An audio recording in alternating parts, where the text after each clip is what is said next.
Darn right it is. New York is my home. I got a girl up in the Bronx.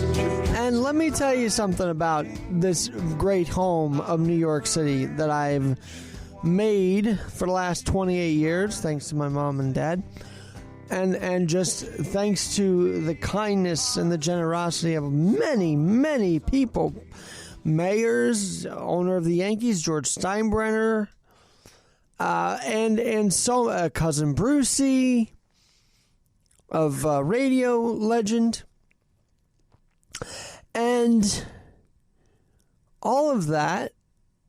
And New York is my home. But I tell you what really kicks it off for me and shows me it every year, and that I'm not alone, is that no matter how many conversations I might have in a day, by the way, keeping it real with Alexander Garrett, no matter how many conversations I might have in a day, whether it be producing radio, whether it be texting with a friend, whether it be catching up with my girlfriend while I'm at work, whether it be following the Twitter feed, the Instagram feed, this day, the last 5 years, has always hit one thing home. And that is, A, New York is my home, as Paul Simon and Dion sing. But B, that I'm not alone. There's something about the comments from Brandon Stanton when Brandon was generous enough on Humans of New York 5 years ago today. How has time flown? Another anniversary to be proud of and to celebrate, because life is very fragile. And here we are 5 years later. This podcast has evolved in the last 5 years. I thank Brandon for that, because he was able to join me as well.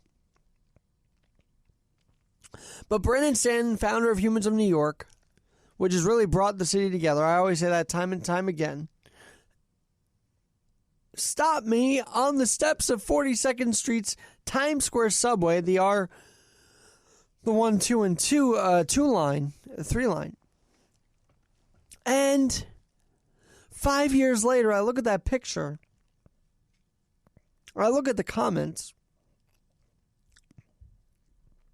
and I think, wow, I really do have a large swath of friends and a network of friends and connections and colleagues that I really shouldn't feel alone in this big city. I really should not. So it's kind of interesting. July 26th rolls around these days, and every year I'm reminded that I'm not alone. And then I thought of Dr. Henry Viscardi, because Dr. V created this little, it was a small business at the time, who made sure that veterans disabled by World War II were not alone. That those fighting the battles against Nazi Germany, those fighting for America, would not be alone after they were disabled on the battlefield. We say they're the greatest generation, and I'm sure they are, and they were. But they also did have their swath of problems as well. And Dr. Viscardi in Long Island catered to New York's needs at that very time. How'd he do it? Well, himself disabled, he was actually born without limbs, believe it or not. Had 2 prosthetic limbs. He created resources for the disabled community in Albertson, Long Island, which then became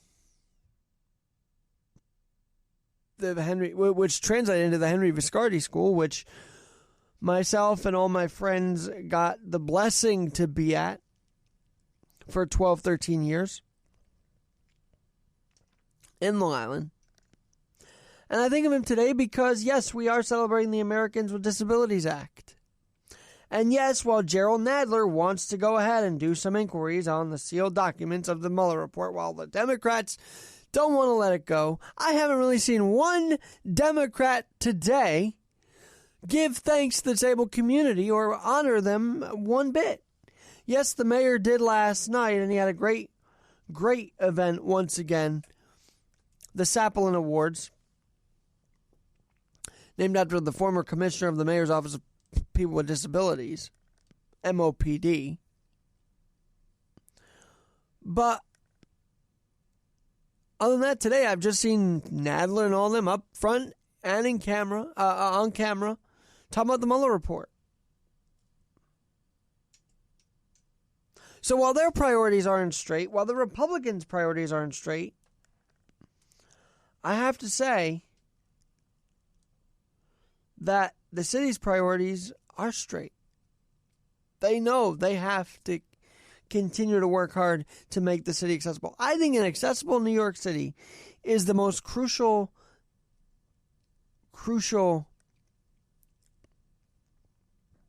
need. We want our people safe. But if you can have it accessible, even for able-bodied people, I think that's so crucial to keep us number one, to keep us an empire in New York City. You have to have accessibility. Which is why, thanks to Dr. Dan Miller, a host on WVOX Radio and a friend of mine, very good friend of mine, which is why I'm very happy that I got to talk with Victor Calise, who is the commissioner of the Office of People with Disabilities for the mayor, about how he celebrates and how he reacts to the ADA. He is paralyzed and in a wheelchair. He wheels around New York City very fast. But he is paralyzed, and he is running the Office of Disabilities for New York City. And this is what he had to say last night at Gracie Mansion with Dr. Dan and I.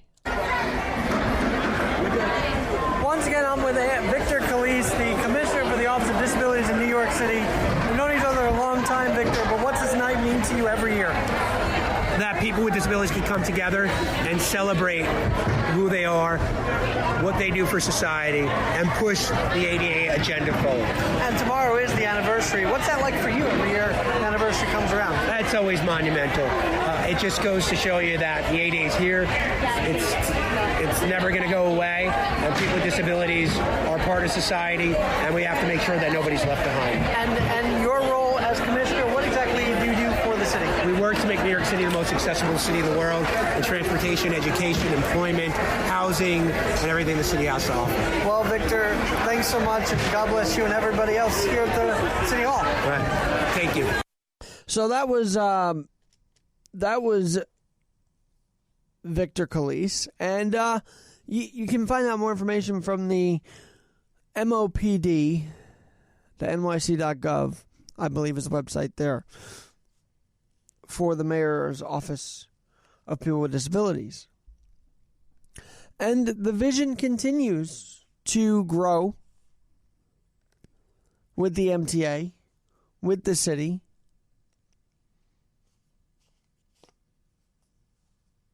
And that's important. And it's important this gets highlighted because sometimes the city gets a bad rap. We don't have a present mayor, which is sometimes true. But they are making strides. nyc.gov.mopd .gov/MOPD. They are making strides for people with disabilities. I believe they can reduce the curb cuts. That's true. But at least they're working on things day in and day out. You want an example? You want an example? I will give you an example. They have housing resources.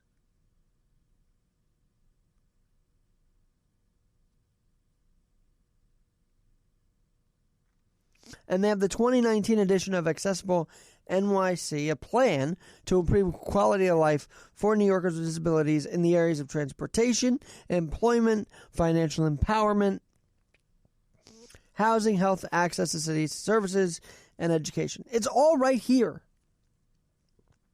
Check out Accessible NYC. And if you want to make the city a better place, if you really want to be inclusive to the disabled community, if you want to include us, I'd suggest reading some of these plans, getting acclimated to it, I would suggest if you're in the city and you see disabled people, don't run away. Talk to us. We're actually very easy to talk to. We don't have a disease. We are working hard every day on our own lives. And we want to share that journey with you. And for those who already, friendships, family, are on this journey with me, I'm very thankful for that. Each and every day. Each and every day.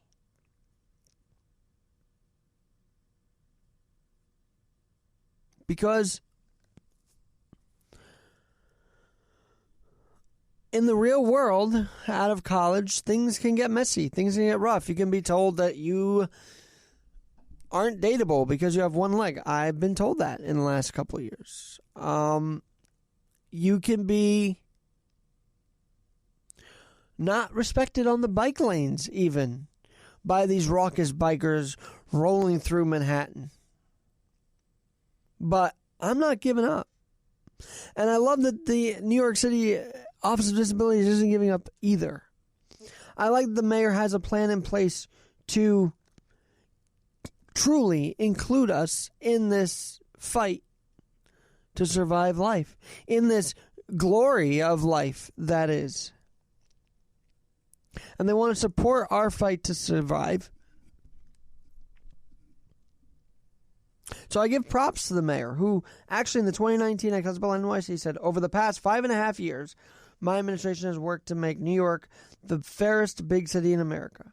The 2019 edition of our annual report, Accessible NYC, outlines our vision for a more accessible future, along with an overview of initiatives in the areas of housing, transportation, employment, education, government, health, technology, and financial empowerment.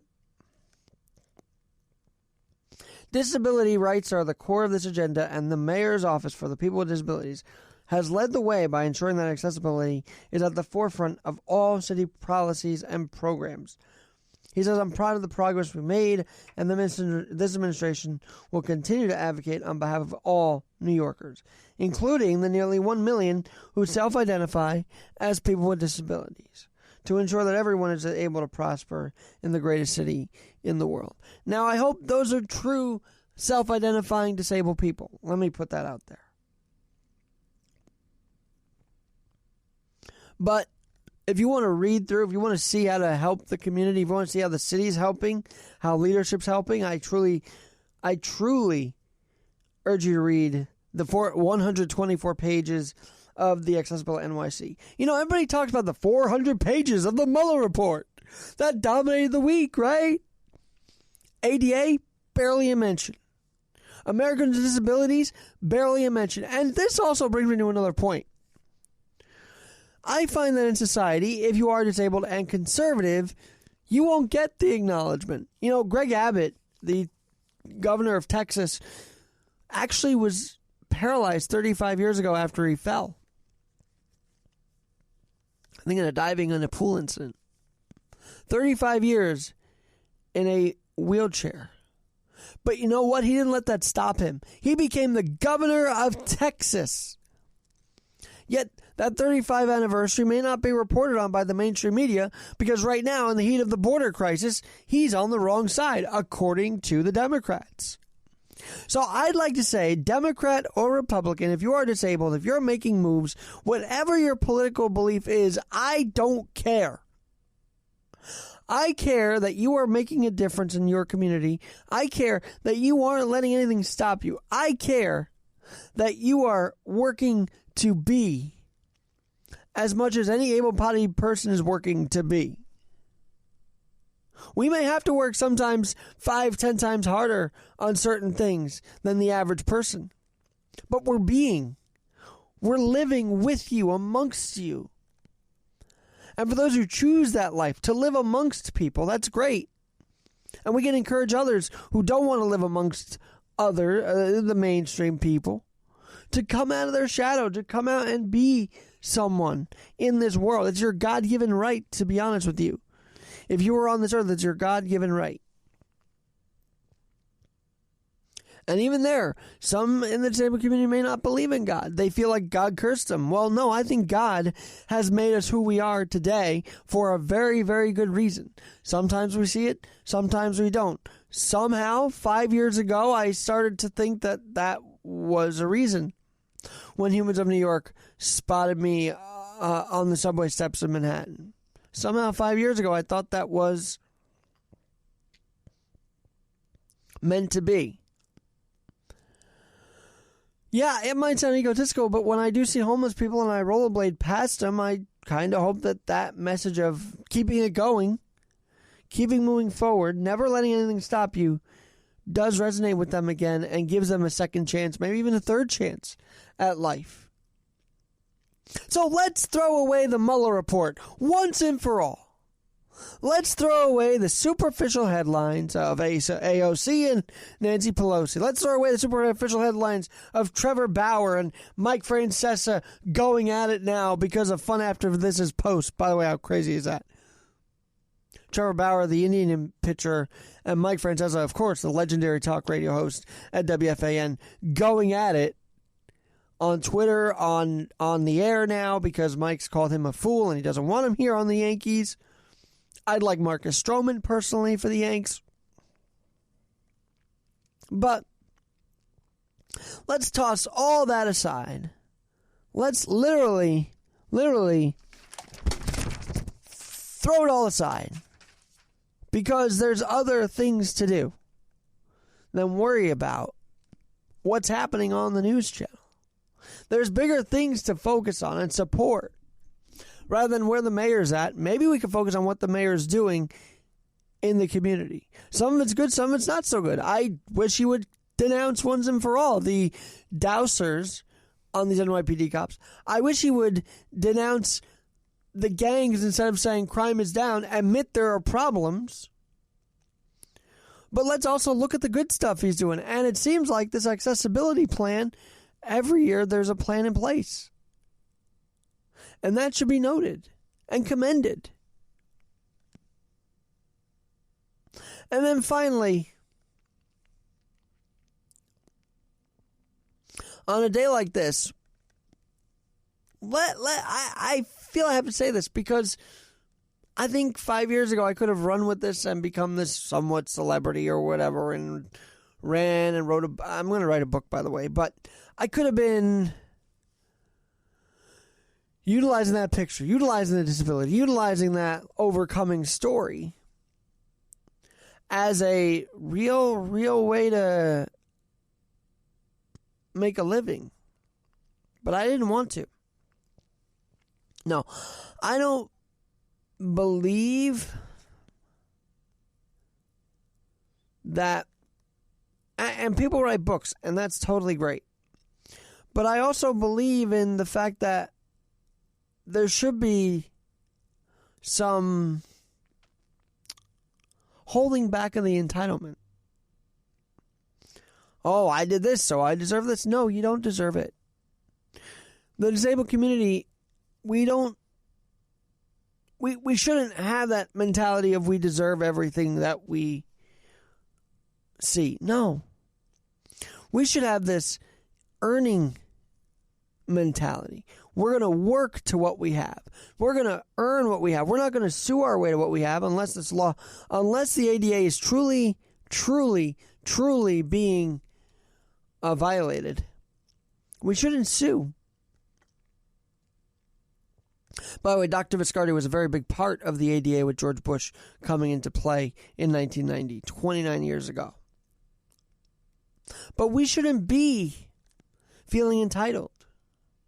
No, if we want to be in the world, if we want to be amongst the people, amongst the masses, if we want to be included, let's just be.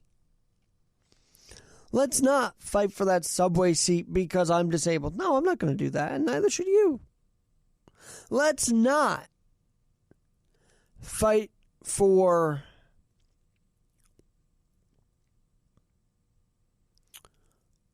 or say I could be I can really go around doing speaking tours because of this. No, just live your life. and be in the world. Not trying, yet standing out is kind of obvious because it's a different thing, but let's not aim to stand out all the time, but just be and deserve and earn it, not feel like we deserve it because of our circumstances. I'm Alexander Garrett, keeping it real on this, the 29th anniversary of the Americans with Disabilities Act. And one other man I saw yesterday, the president of the MTA, Andy Byford, to close it out.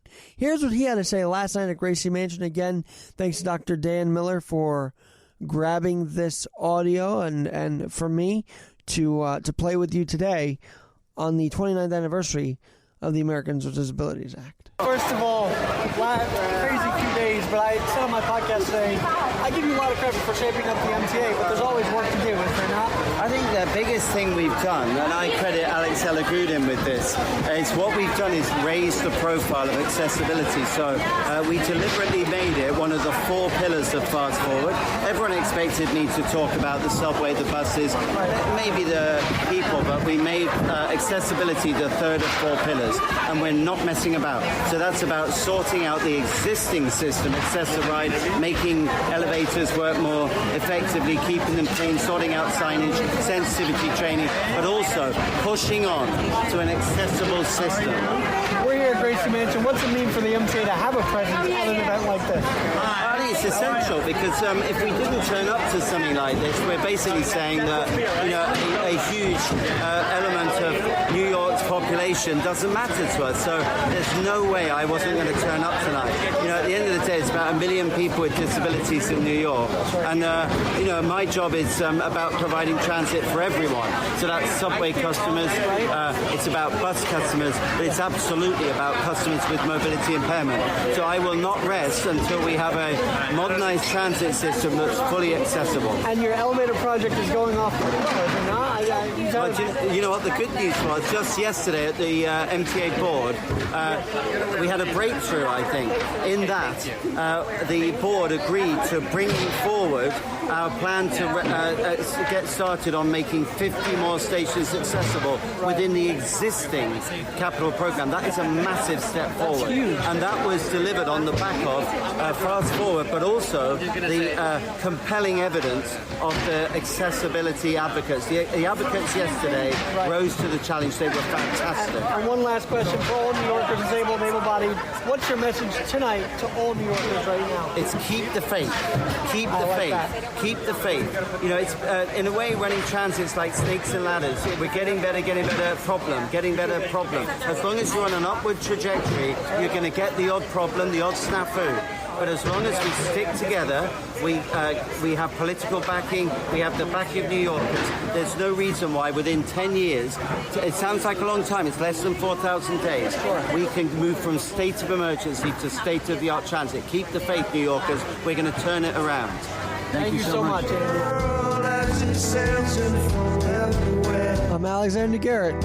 Thanks to Andy Humans of New York. And thank you to Andy Byford and Victor Calise and everyone out there for listening to this. God bless you.